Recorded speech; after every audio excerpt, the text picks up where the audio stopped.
우편 및 금융상식 수업 2강 시작하도록 하겠습니다.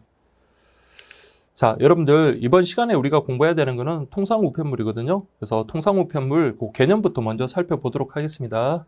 자, 개념에는 여러분들 보시면 서신 등의 의사 전달물, 그리고 통화, 그리고 소형 포장 우편물로 구성되어 있다라고 그렇게 서술되어 있는데요. 그래서 여러분들은 기본적으로 통상 우편물이 무엇으로 구성되는지부터 먼저 살펴봐야 됩니다. 첫 번째, 서신 등의 의사 전달물. 자, 여러분들 서신이라는 것은 우리의 어떤 의사 표시한 것을 전달하는 겁니다. 그렇기 때문에 대표적인 것으로 편지라든지 엽서 생각하시면 되겠고요.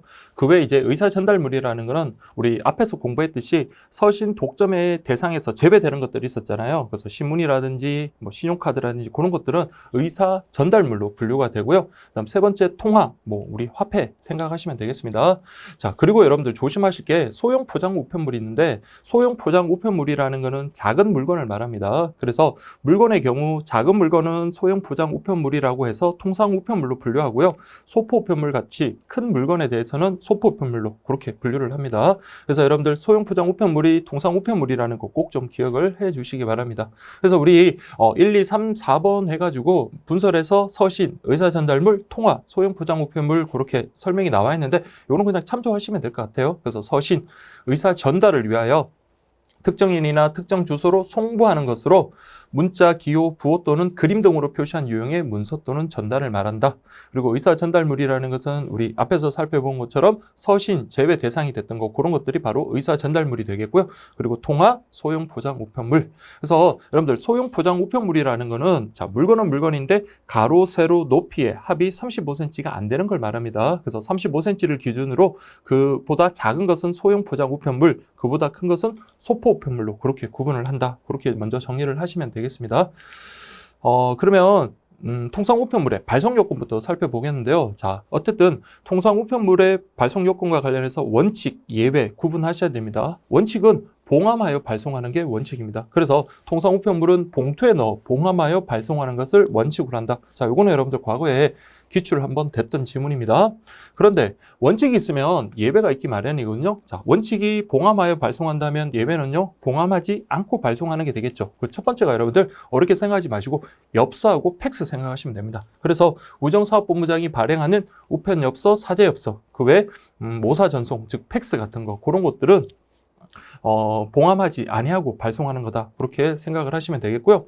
그리고 두 번째 여러분들 전기 간행물 같은 경우는 반드시 그 전기 간행물을 다 봉함해서 발송할 필요는 없고 자, 띠종이를 묶어서 사용할 수 있습니다. 띠종이를 묶어서 발송한다. 그래서 우편물, 전기 발송 계약을 맺은 전기 간행물은 띠종이 등으로 묶어서 발송할 수 있다. 그래서 전기 발송 계약을 맺은 전기 간행물은 띠종이를 통해서 발송할 수 있기 때문에 그 원칙에 대한 예외가 된다. 그렇게 정리하시면 되겠습니다.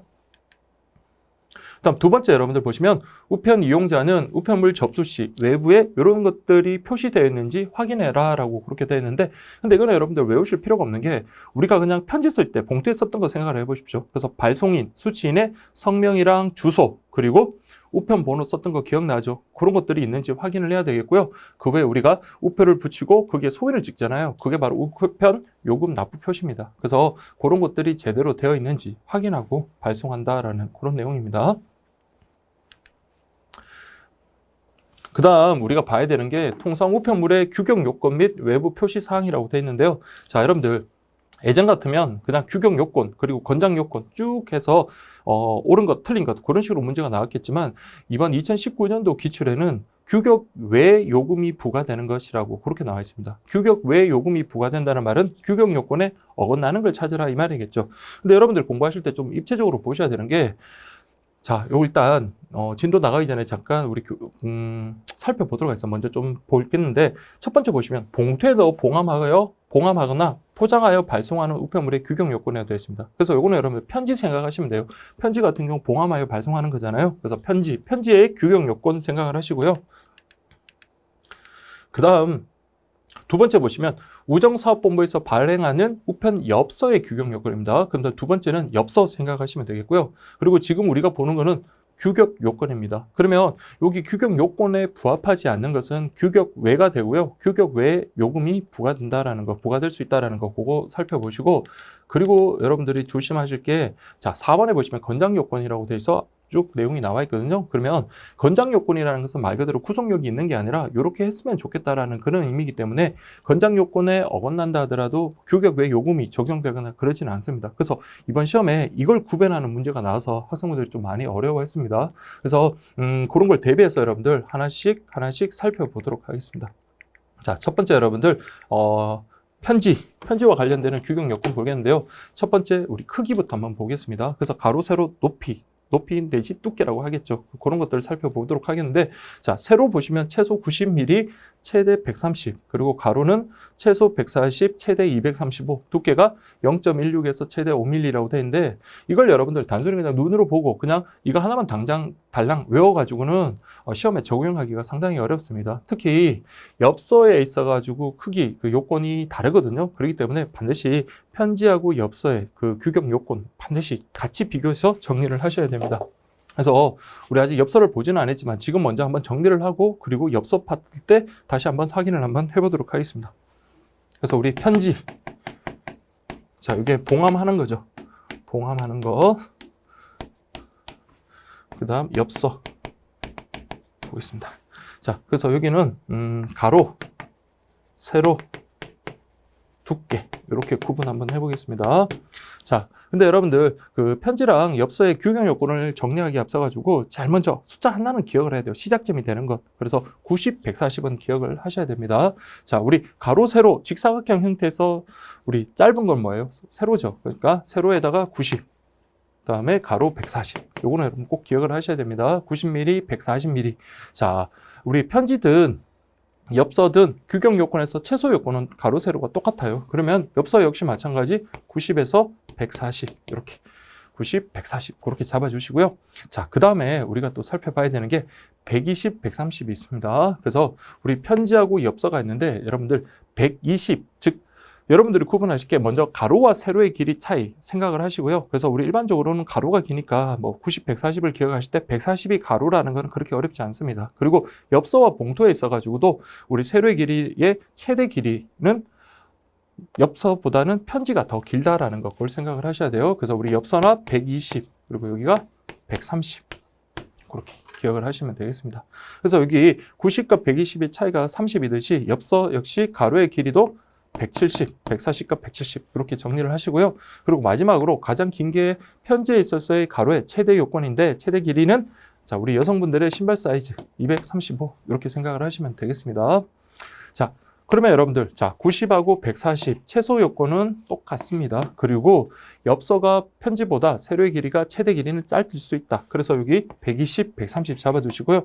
얘랑 차이가 30이니까 여기도 30 차이 나는 170으로 잡아주시고 그리고 가장 긴 변의 길이는 여성분들의 신발 사이즈 235 이렇게 딱 잡아주면 돼요. 자, 그리고 이번에 2019년도에 기출 나왔는데 우리 편지 같은 경우는 두께가 있을 수 있잖아요. 그래서 우리 두께는 0.16에서 5mm까지다라는까지 정리를 해주시면 되겠습니다. 반면에 엽서 같은 경우는 따로 두께 요건이 따로 필요가 없겠죠. 그래서 두께 요건은 필요가 없다. 이렇게 보시면 되겠습니다. 요게 편지와 엽서의 크기 관련되는 규격 요건이다라는 거 그거 여러분 정리하시고요. 자, 반드시 이 파트는 한 번에 정리를 하셔야 됩니다. 그래서 우리 2016년에 통상 우편물과 소표편물의 어떤 부피라든지 그 무게 요건과 관련해서 직접적으로 물은 적이 있거든요. 그래서 우리 편지와 엽서의 이런 규격 요건도 여러분들 반드시 정리를 해 두셔야 되는 그런 내용이니까 지금 여러분들 한번 정리해 두시면 나중에 혹시라도 있더라도 다시 복습하실 때 금방 기억이 나니까 지금도 한번 꼭 정리를 하셔야 됩니다. 자, 그 외에 이제 또 살펴보면 자, 우리 편지와 관련해서 직사각형 형태라는 거 그렇게 어렵지 않을 거고요. 자, 무게와 관련해서 자, 무게도 아주 중요합니다, 여러분들. 자, 무게 같은 경우는 자, 편지, 즉 봉함하는 통상 우편물과 관련해서는 자, 3g에서 50g. 그래서 3g에서 50g 그렇게 기억을 하시고요. 자, 미리 엽서에 대해서 좀 살펴보면 여기는 2g에서 5g이더라. 이렇게 정리를 하시면 되겠습니다. 그래서 편지나 엽서냐 따라서 그 부피와 그리고 무게 관련해서 최소 요건, 최대 요건이 다르다라는 거 그거 여러분들 반드시 좀 구분을 하셔야 되고요. 그렇지만 요 가로, 세로의 최소 요건은 둘 다 90, 140 똑같았습니다. 자, 그리고 이번에 또 시험에 나왔던 게 바로 재질인데요.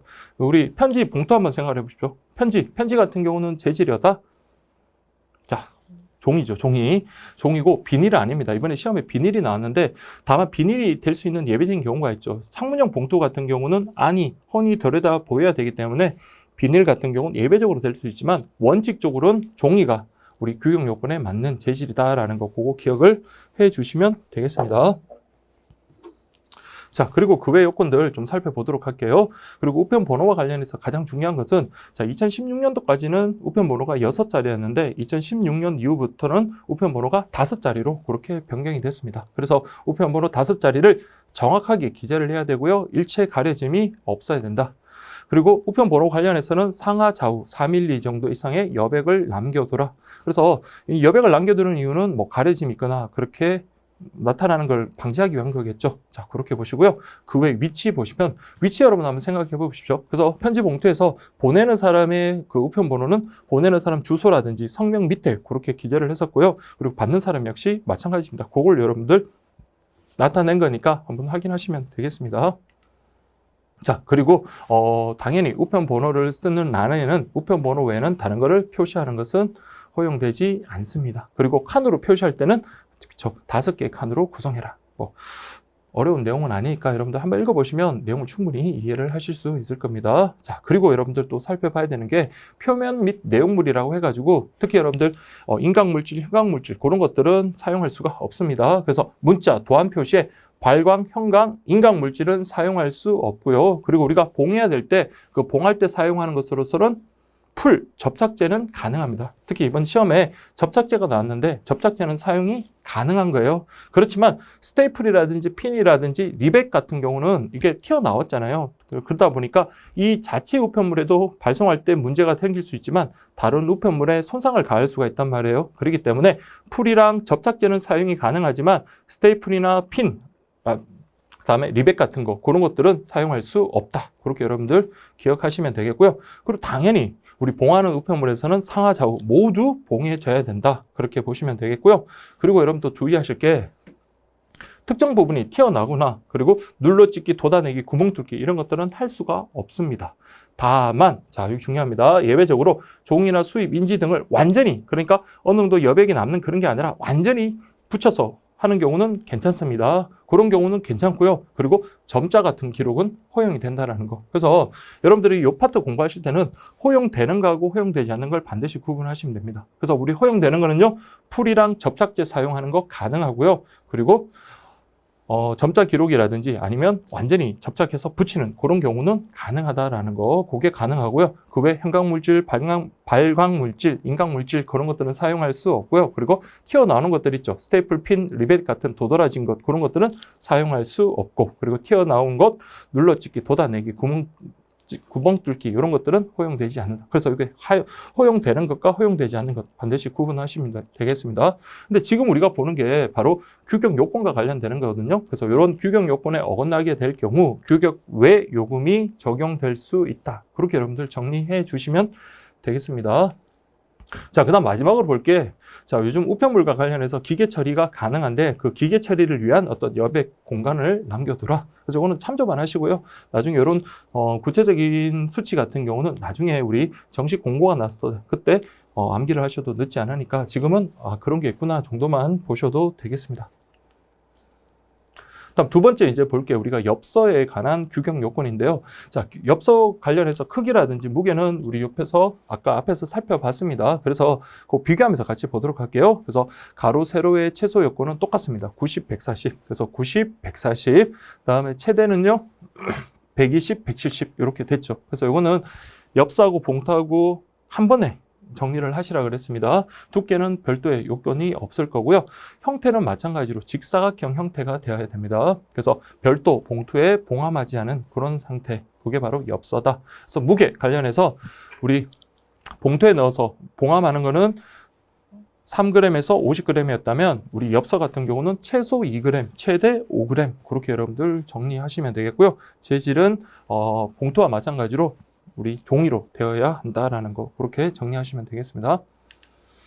자, 그 다음에 우편번호 기재라든지 그 다음 표면 및 내용물은 여러분들 우리 봉투에서 살펴본 거랑 똑같으니까 한번 확인하시면 되겠고요. 그 외 기계 처리를 위한 공백 공간 이것도 똑같습니다. 내용이. 그래서 편지에서 나왔던 거 그거하고 내용이 똑같으니까 같이 확인하시면 되겠고요. 자, 그리고 우리 엽서의 종류로는 통상엽서, 뭐 경조엽서, 그림엽서, 광고엽서, 고객 맞춤형 엽서 등이 있는데 우리 광고엽서라든지 고객 맞춤형 엽서 같은 경우는 우리 뒤쪽에 가서 따로 분설해서 자세히 다룰 거거든요. 그때 확인하시면 되겠습니다. 자, 그래서 여러분들 비교 정리해가지고 나와 있는데 이게 바로 요 표예요. 그래서 우리 가로, 세로, 두께, 그리고 무게 관련해서 이렇게 한 번에 정리하시면 되겠습니다. 그래서 제 교재에는 보면 여러분들 뭐 금융 파트든지 우편 파트든지 좀 중요한 내용들이라든지 아니면 정리가 조금 미흡한 부분에 대해서는 따로 별도로 편저주 해가지고 비교 정리한 것들이 있거든요. 그렇게 해서 여러분들 비교 정리하시면 학습에 훨씬 더 도움이 되실 거라고 생각이 듭니다. 자, 그 다음에 여러분들 세 번째 보실 게 사제하는 우편 엽서입니다. 그래서 우편 엽서라는 게 소위 정부에서 발행하는 관제 엽서가 있고요. 정부가 아닌 우리 개인이 만드는 그 사제 엽서도 가능합니다. 다만 보세요. 우정사업본부에서 발행하는 우편 엽서의 규격 요건 및 외부 표시사항을 충족해야 된다. 그러면요, 아까 우리 살펴봤던 그 규격 요건에 어긋나 버리면 뭐를 적용한다? 규격 외 요금을 적용한다. 그래서 여기 보시면 50g까지 규격 외 엽서에 대해서는 400원의 어떤 규격 외 요금을 적용한다. 그렇게 보시면 되겠습니다. 그래서 우리 2019년도 우정사업본부에서 공고가 난 다음에 추가로 공고됐던 게 기존에 350원에서 400원으로 바뀐 게 있거든요. 그래서 이런 금액 같은 경우는 여러분들 지금 신경을 안 써도 됩니다. 그래서 기초 이론에서는 이런 수수료라든지 이런 금액보다도 그냥 기본적인 내용 그리고 좀 지금 반드시 좀 알아둬야 되는 그런 내용들 위주로 보시면 되고 그런 것들은 제가 선별을 해드릴 테니까 그냥 이런 게 있다는 정도 그렇게만 살펴보시면 되겠습니다. 자, 그 다음 네 번째 보실 게 건장 요건인데요. 자, 앞에서도 제가 잠깐 말씀드렸듯이 건장 요건이라는 것은 구속력이 있는 게 아니라 이렇게 해줬으면 좋겠다라는 겁니다. 그래서 구속력이 없는 거예요. 그래서 이 건장 요건을 위반하더라도 바로 직접 규격 외 요금이 적용되는 것은 아니라는 거 그거 먼저 생각을 해주시고 자 1번 보세요. 자, 아주 디테일한 부분까지 우리 2019년도에 나왔어요. 자, 색상은 70% 이상의 반사율을 가진 흰색이나 밝은색, 흰색, 밝은색. 근데 우리 봉투 보낼 때 크리스마스 카드 생각해 보시면 알 겁니다. 그래서 저도 어릴 때 친구들에게 크리스마스 카드를 보낼 때 빨간색 봉투에다가 보냈던 적이 있거든요. 빨간색 봉투도 그때 가능했단 말이에요. 그러니까 말 그대로 흰색이나 밝은색이라는 것은 권장 요건입니다. 근데 이번에 시험에 나왔던 게 70% 이하의 반사율을 가진 그렇게 나왔어요. 70% 이상의 반사율을 가진 겁니다. 그래서 이상이라는 거 요거까지 여러분 좀 기억을 해주시고요. 그다음 두 번째 종이의 재질은 종이의 재질과 관련해서 우리 A4 용지에 보면 70g per 제곱미터, 75g per 제곱미터, 뭐 80g per 제곱미터. 요게 숫자가 높으면 높을수록 더 두꺼운 종이거든요. 그래서 최소 70g per 제곱미터 이상은 돼야 된다라는 거, 그 내용이고요.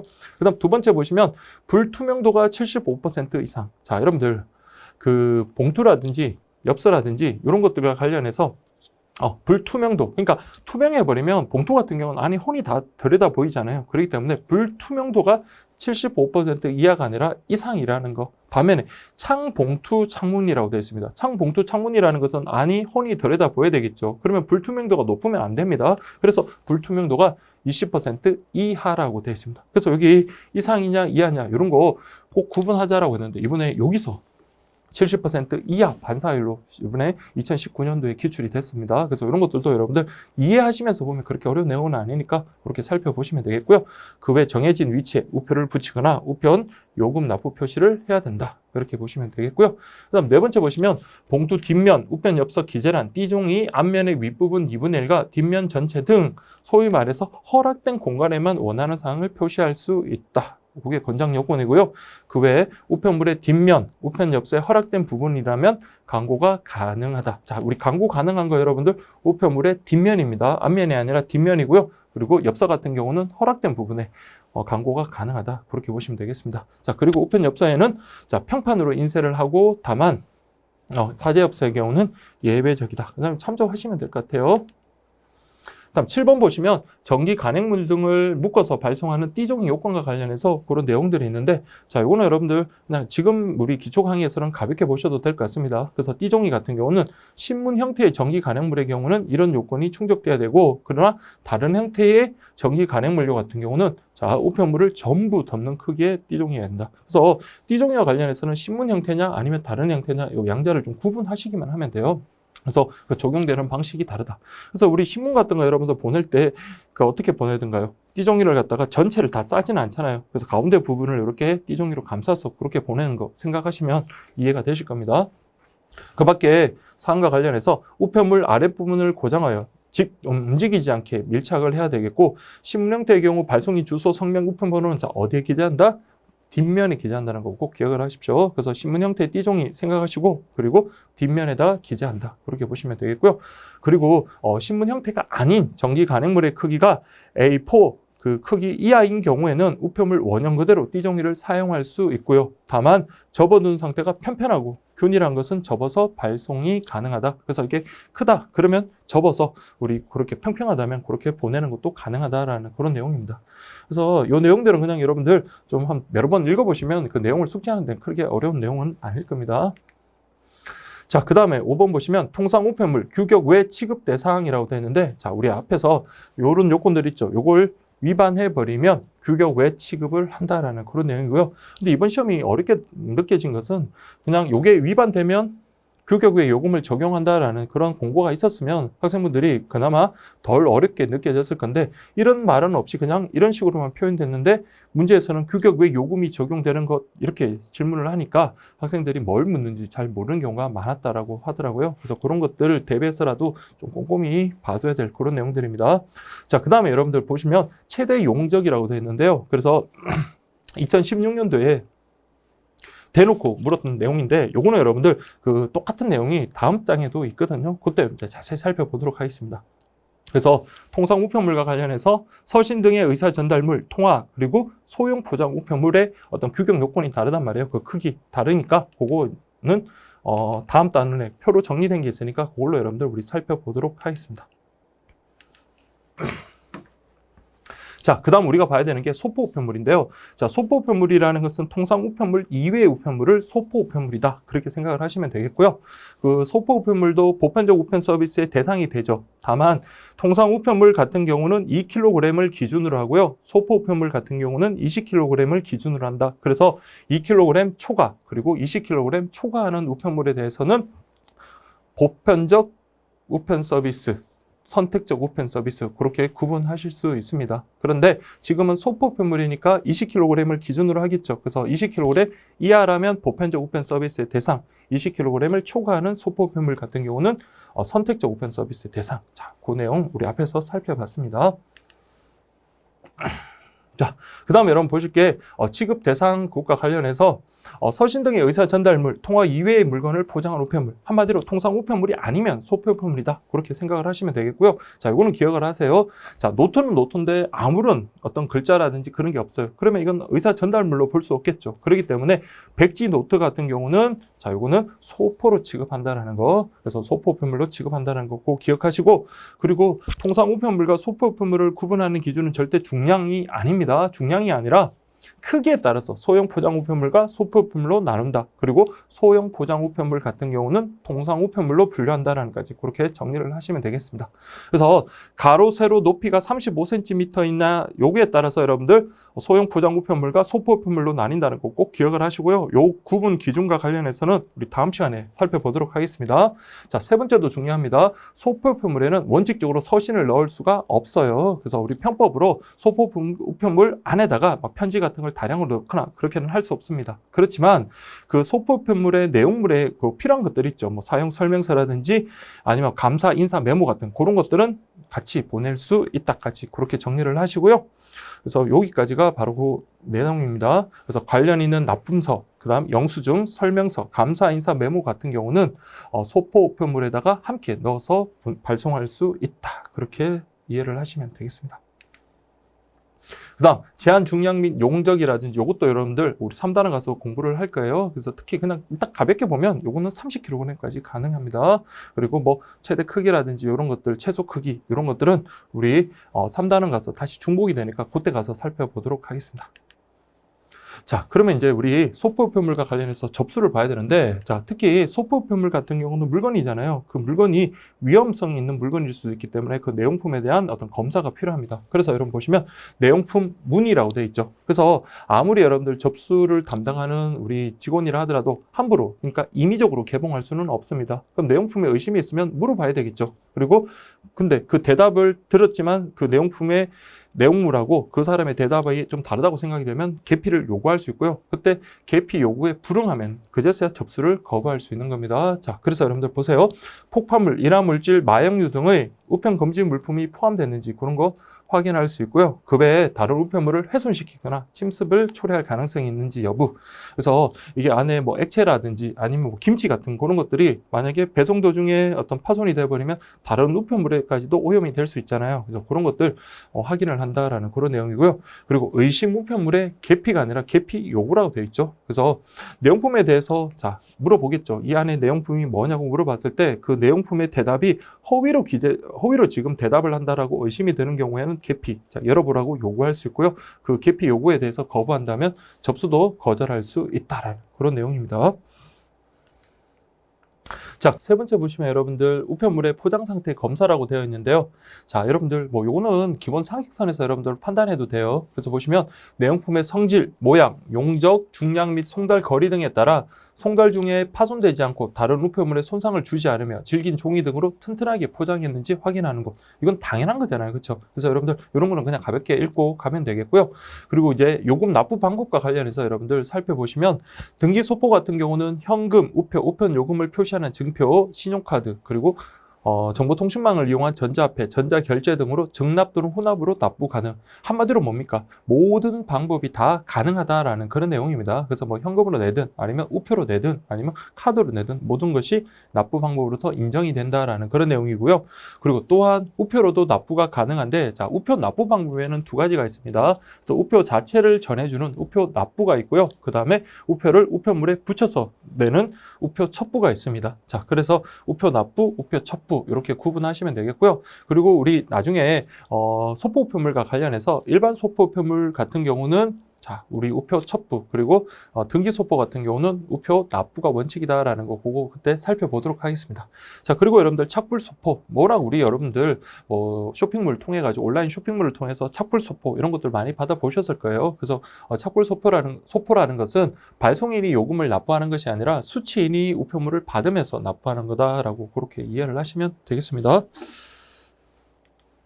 자, 그 다음에 여러분 보시면 수기 접수 시 표신 난인이라고 되어 있는데요. 자, 보시면 소포 우편물 표면 왼쪽 중간에는 소포 표시를 한다. 이거는 큰 내용은 아니고요. 그 다음에 두 번째 보시면 소포 우편물의 내용에 대해서 발송인에게 문의하여 확인한 후에는 우편물 표면 왼쪽 중간 부분에 자, 뭐라고 쓴다고요?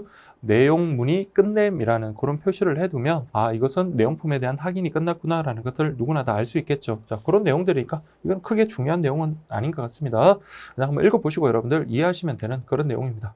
자, 그 다음 네 번째 보시면 소포 번호 부여 및 바코드, 라벨, 기타 안내 스티커 부착이라고 되어 있는데 자, 이런 거 접수하고 난 다음에 여러분들 필요한 사항들을 필요한 것들을 부착하고 한다는 그런 내용들이니까 그냥 가볍게 보시면 돼요. 그래서 첫 번째 보시면 소포 번호 부여는 우편 물류 시스템 접수국 1년 번호로 자 여기 자동으로 부여된다는 그 정도만 좀 체크를 하시면 될 것 같아요. 그래서 소포 번호 부여는 자동으로 된다라는 거 그거 하나 보시고 그리고 소포 번호 표시는 등기 번호 바코드 라벨을 우편물의 표면 왼쪽 하단에다가 거기다 부착시킨다. 그래서 이게 여러분들 실제로 이게 어떤 상황인지 한번 생각을 해보시면서 보면은 아 이게 자연스러운 어떤 그런 절차구나라는 걸 아실 수 있을 겁니다.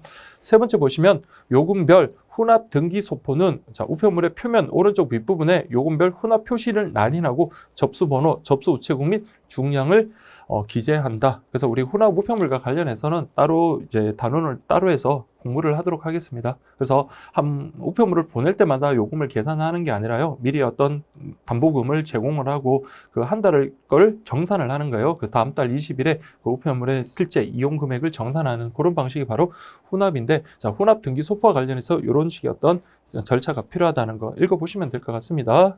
그 다음 네 번째 보시면 부가 서비스 안내 스티커는 자 우편물의 품위를 유지하면서 잘 보이는 곳에 깨끗하게 부착해라. 한마디로 깔끔하게 부착해라 라는 그런 내용입니다. 자, 그래서 이 파트는 여러분들 그렇게 어려운 내용이라든지 뭐 중요한 내용은 없으니까 한번 읽어보시면서 넘어가시면 되는 그런 내용이고요. 자, 그 다음 다섯 번째 여러분들 보실 게 등기 소포와 일반 소포의 차이라고 했는데 아까 우리 우편 납부 방법이 우편으로 요금을 납부하는 방법에 우표, 첩부, 납부가 있다고 그랬죠. 그래서 여기 등납 1첩이라고 그냥 제가 써둔 것은 등기 소포는 납부의 방식으로, 다음 일반 소포는 첩부의 방식으로 한다라는 거, 그걸 그냥 두 문자를 딴 겁니다. 자, 일단 등기 소포 같은 경우는 여러분들 여기 있는 게 다 가능하고요. 일반 소포 같은 경우는 일반적으로 되지 않는다. 일단 기본적으로 그렇게 좀 정리를 하시고, 그리고 영수증 교부란 이런 거는 여러분들 등기 소포든 일반 소포든 영수증 교부는 당연히 인정이 돼야 되겠죠. 그래서 그런 것들 위주로 비교를 하시면 됩니다. 근데 등기라는 것은 우리가 다음 그 강의에서 단어를 달리해서 공부를 하겠지만 기록 취급되는 거거든요. 그래서 보세요. 등기 소포라는 거는 접수에서부터 배달까지 그 과정에 대해서 기록이 된다. 그렇지만 일반 소포 같은 경우는 기록되지 않는다. 둘 다 공통점 뭐라고요? 영수증 교부한다는 점은 공통점이고요. 요금 납부 방법은 우리 모든 게 다 가능하다. 그래서 우리 현금으로 납부하든 신용카드 결제를 하든, 다만 그 우표와 관련해서는 등납 1첩이라고 그랬습니다. 그래서 등기 소포 같은 경우는 납부의 방식으로 우표로 납부를 하고, 그리고 일반 소포 같은 경우는 우표물에 붙여서 하는 우표 첩부의 방식으로 한다라는 거, 그것만 여러분들 구분하시면 되겠죠. 자, 여러분들 국내 우편에서는 손해배상을 인정받기 위해서는 등기 취급이 전제가 돼야 됩니다. 그렇기 때문에 등기 소포의 경우에만 손해배상 청구가 가능하고요. 일반 소포 같은 경우는 배달 과정에 손실, 망실이 있더라도 손해배상을 할 수가 없습니다. 그리고 반송료와 관련해서도 반송되더라도 그때 반송될 때도 역시 등기 취급이 되기 때문에 그때 반송 수수료가 징수가 됩니다. 그렇지만 일반 소포는 그렇지 않다라는 거, 그리고 등기 취급을 하면 각종 부가 취급이 가능하고 일반 소포는 그렇지 않다. 이렇게 여러분들 구분하시면 되겠습니다. 그래서 여기 자체 내용은 그렇게 어려운 건 아니지만 같은 것, 영수증 교부를 한다든지 아니면 현금이라든지 우표로 요금을 대신 할 수 있다는 거, 그거는 같습니다. 그렇지만 우표 납부, 우표 첩부라든지, 그리고 어떤 손해배상의 대상이 된다든지 아니면 기록 취급이 된다든지 그런 것들은 구분되잖아요. 그래서 여기는 공통점과 차이점 위주로 여러분들 정리를 하시되, 근데 등기의 어떤 의미만 잘 기억하시면 내용을 분류하고 정리하시는 데는 그렇게 어려움이 없을 거라고 생각이 듭니다. 자, 그 다음 보시면, 방문 접수라고 해서 우체국 택배라는 게 있는데요. 그래서 우리 우체국 택배, 요거는 방문 접수다. 그렇게 생각을 하시고, 자, 여기는 어려운 내용도 없으니까 그냥 간단히 보시면 돼요. 자, 보시면 우체국 택배는 소포 우편물의 어떤 거요? 방문 접수의 브랜드로 업무 표장 이렇게 되어 있네요. 그래서 우리 그 우체국 택배라는 것은 우리가 직접 창고에 가서 소포를 보내는 게 아니라 우리 집으로 직접 방문하는 거다. 그렇게 생각을 하시면 되겠습니다. 자, 그래서 여기 방문 접수를 나타낸다. 그리고 소포 우편물 방문 접수와 관련된 모든 업무를 대표할 수 있는 명칭으로 사용이 가능한 게 바로 우리 방문 접수 우체국 택배, 이렇게 보시면 되겠습니다. 자, 그래서 요 정도는 좀 알아두셔야 돼요. 방문 접수의 종류는 여러분들, 제가 쇼핑몰을 운영하는 사람이라면 매번 필요할 때마다 전화하는 건 번거롭겠죠. 그래서 일정한 계약을 맺을 수가 있습니다. 그래서 계약을 통해서 여러분들 우체국 택배를 보내는 걸 계약 택배라고 하고요. 제가 수험생이었다가 수험생 생활을 끝내고 다시 나의 어떤 짐이라든지 그런 거를 고향 집으로 보내기 위해서, 그건 정기적으로 가는 게 아니잖아요. 그때 우리가 일시적으로 필요에 의해서 우리가 우체국 택배를 이용하는 거, 그게 바로 여러분들 개별 택배입니다. 그래서 개별 택배, 계약 택배, 그 개념만 좀 안 크로스 되지 않도록 그렇게 여러분들 조심하시면 되겠고요. 그리고 방문 접수 지역이라고 되어 있는데, 근데 여러분들 그 방문 접수 지역, 웬만한 지역은 다 되겠지만 보세요. 4급, 5급 우체국이 설치되어 있는 시군의 시내 배달구라고 되어 있습니다. 그래서 방문 접수라도 전국의 모든 곳은 좀 하기가 힘들겠죠. 그래서 이런 요건이 있습니다. 그래서 어느 정도 규모가 있는 그런 도심 지역이라든지 그런, 또는 시군 내 시내 배달구 가능하고요. 그 외 지역과 관련해서는 여기도 보세요. 관할 우체국장이 방문 접수를 실시하는지요. 그러니까 그 지역의 사정을 잘 아는 그런 관할 우체국장의 어떤 결정으로 그렇게 방문 접수할 수 있다. 이렇게 보시면 되겠습니다.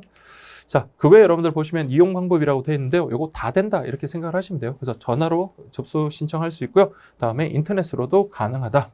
그런데 아까 우리 봤지만 계약 택배 같은 경우는요, 정기, 부정기 이용 계약을 체결하여 이때는 별도의 전화 없더라도 정해진 시간에 방문 접수할 수 있다. 그래서 우리 온라인 쇼핑몰 하시는 분들 보면 어느 시간대에 보면 우체국 택배 차량이 와서 그 물건을 갖다가 접수하는 걸 보실 수 있을 겁니다. 그게 바로 그 내용이고요.